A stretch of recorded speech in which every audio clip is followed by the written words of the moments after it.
The Wheel and the Butterfly. Written by Justice 3442 and read by Justice and 3442. Part 3, Pinky vs. Daily Life. Chapter 15, Pinky vs. Doberman. Pinky added a couple of spray canisters to her belt as she looked herself over in the mirror. She was wearing her white and light red horizontally striped long-sleeved shirt that she had ironed some balloons in place of her cutie mark, some rolled-up cut-off denim shorts, her pink sneakers, which had taken her quite some time to lace up properly with her hands and teeth, and a small assortment of colorful bracelets on her wrists. In addition, she had added a long-length, short-sleeved light blue jacket. Pinky sighed. Yeah, if only I had a place for my crowbar. She thought for a second and went to the kitchen. Digging through the drawers, she pulled out a long chef's knife in a plastic sheath. She unsheathed the cutting utensil and looked over the deadly-looking implement as a reflection stared back at her. This feels right. Though, in a very, I'm going to start abducting people from the neighborhood and brutally torture them to the death over the course of several days via some sort of random number lottery sort of way. Yeah, better make this my last resort. Pinky placed the knife on a side pocket in her pink laptop bag, then slung the bag over her shoulder. Alright, I have 2 cans of mace, a knife, money, and a song. I'm ready for battle. Pinky gulped as she reached for the doorknob to the apartment door. I'm gonna do it! I'm going to walk to the store and buy some groceries. Pinky carefully opened the door and stepped out into the California sun.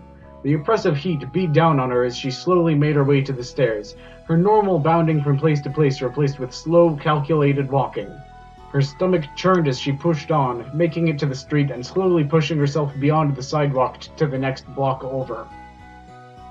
Slowly but surely she made it block by block. Eventually, she tentatively began singing. Take care when you're walking down the streets, because you never know who you might just meet. There's lots of muggers out here, your stuff they want to keep, and they won't hesitate to give your face a... Hey, Pinky. Yeah! In a flash, Pinky had grabbed a mace canister in each hand and gave her potential assailant a double dose of mace. Well, good afternoon to you, too, Dan said, slightly irritated by the pepper shower he was just given. Dan! Pinky exclaimed, excitedly giving her roommate a big hug and rubbing her soft face against his abrasive, unshaved one, noticing something a bit wet and hot against her face. Whoops, Pinky said, as the depth of what she'd done set in physically and mentally. Why is everything on your world made of pain? Pinky cried to her roommate through the cheap hollow core door of their bathroom. Dan leaned against the wall with his arms crossed. Aside from the sound of tortured, painful sobs and running water, this was the first sound Dan had heard in quite some time. You get used to it, he said, loud enough for Pinky to hear through the door and over the running shower. Really? Pinky managed to choke back. Dan pondered his own pain threshold, built up after years of savage beatings and being exposed to debilitating chemicals. Yeah, really. Dan heard the water turn off and waited a few minutes for Pinky to emerge, curly hair still wet. She had swapped out her striped shirt for a red one with a floral pattern, the striped shirt now needing a good washing unless I wear one to simulate the feeling of having their torso set on fire. Her face was still red and a bit puffy. Her eyes still watered, and there was a pleading look plastered on her face and directed full force in Dan's direction. Dan sighed, knowing full well what was coming. You wanna talk about it? He mumbled. Pinky vigorously shook her head up and down with the same look on her face, spraying the area with water. Dan wiped a now moist face with his palm and made his way to Fort Dan Pie, crawling in and sitting on his side of the mattress, Pinky right behind. Groceries, Pinky said, her shirt slowly getting soaked as water continued to drop down from her hair. You want groceries? Dan said with a raised eyebrow. We can get groceries. Not we, Pinky corrected, just me. Dan stared blankly, so Pinky continued. I can't just sit in the apartment all day and wait for you to come back before I do anything. I need to pony up and do this on my own. Dan paused. You're having difficulty walking 10 blocks? He asked as surprise entered his face. Dan, this place is terrifying. I was nearly mugged within a minute of arriving. Half the people drive around distracted by their phones. Everyone has these big iron gates like they're trying to keep the Black Knight at bay. And tiny yabby dogs bark at you everywhere you go, except for the one house right before the grocery store. They have this big, scary-looking Doberman that always acts like it wants to tear out the throat of anyone who walks by. Dan thought for a second. Oh, that dog? Yeah, he probably does want to tear out your throat. See? So that's what you were doing before you decided my day wasn't spicy enough? Walking to the store? Pinky nodded. And the song? Dan asked. Pinky sighed before she continued. Well, I have a song for when I'm scared, but it's more for imagined dangers, not for the very real danger of being flattened by a soccer mom who's texting dinner plans back and forth with her overweight alcoholic husband. Dan smiled. You do a really good job of remembering my rants, he complimented. Pinky also smiled. Ah, thank you. Dan rubbed his chin and looked up towards a sheet that served as a ceiling. What if I shadowed you? Oh, like a ninja? Pinky offered. Exactly. I'll just be a block or two behind, and I can step in case you need my help. Pinky's face lit up. Aw, you're the best, Dan. Pinky leaned in and gave her roommate a big hug. You haven't washed your face or changed your shirt since we got back, have you? Pinky asked, already feeling some warmth return to her face. Not as such, no, Dan admitted. One pain-filled shower, blow-dry, and change of shirt later. Pinky stood ready, decked out as she was when she first began her long excursion to the grocery store, save she was now wearing her pink and darker pink raglan, also now sporting some small balloons for her cutie mark.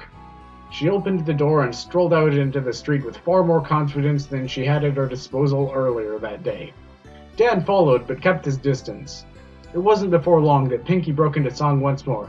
Take care when you're walking down the streets, 'cause you never know who you just might meet.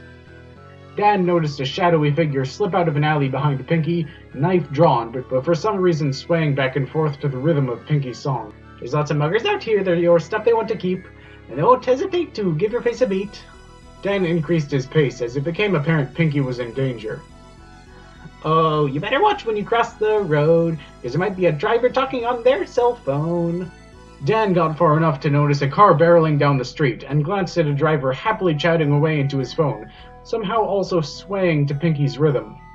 And even though the law will not condone, they may run you over and you'll die alone. Dan watched in amazement as the car plowed straight into the would-be mugger, who tumbled up over the car and hit the ground with a resounding thud. The car began to fishtail and lose control. That's why I came here to say that the city's really scary and hey, hey, hey. Dan cringed as the car flew past Pinky, narrowly swerving around the pink-haired girl who was now happily trotting to her destination as she sung at full volume. Oh, you better keep your eyes peeled, 'cause the threats out here are very real. Dan flinched as the car finally stopped via collision with one of the many palm trees lining the street, the hood caving in and the airbag deploying. You might find yourself being robbed, or you might end up mauled by a dog. But if you want to make it very far, and you want to be a grocery buying star, you don't know how to drive a car, you take a walk but don't forget where you are. 'Cause now palm trees fill me with a sense of dread.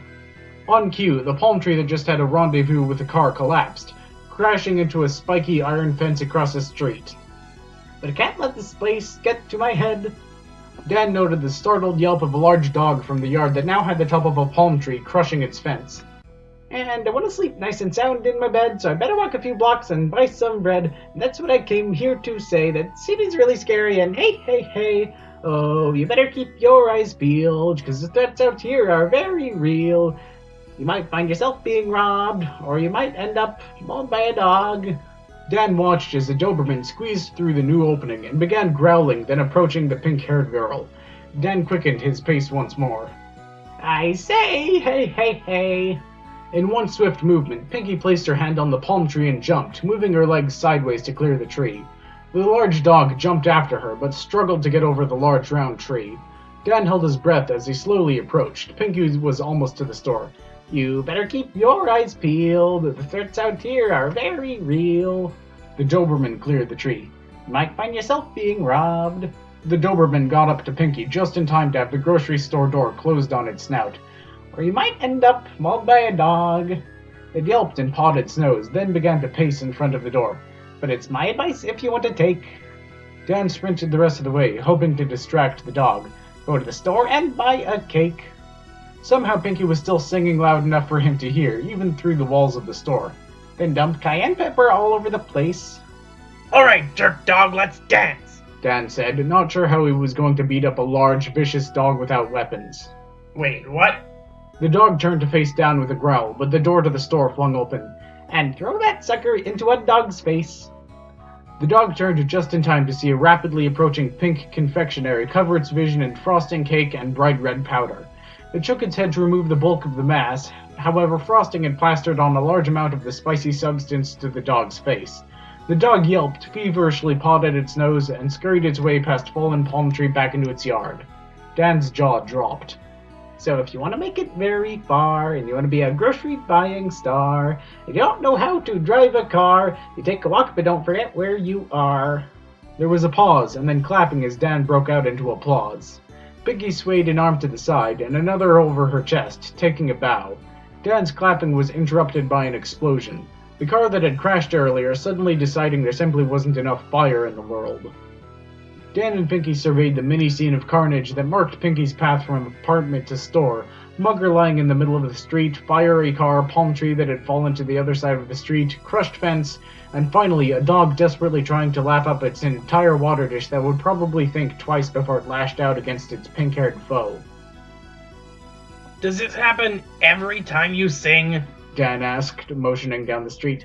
Well, usually ponies just join in with me. I don't really have to worry about being mugged or ran over in Ponyville, so most of my songs spread joy and cheer, Pinky responded.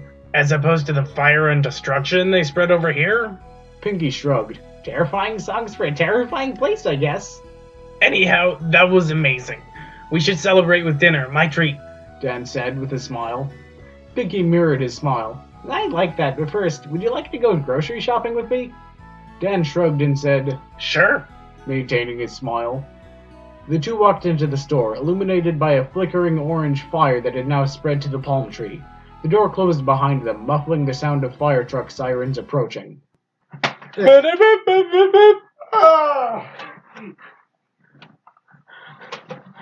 Wonderful outro. How much more singing is there?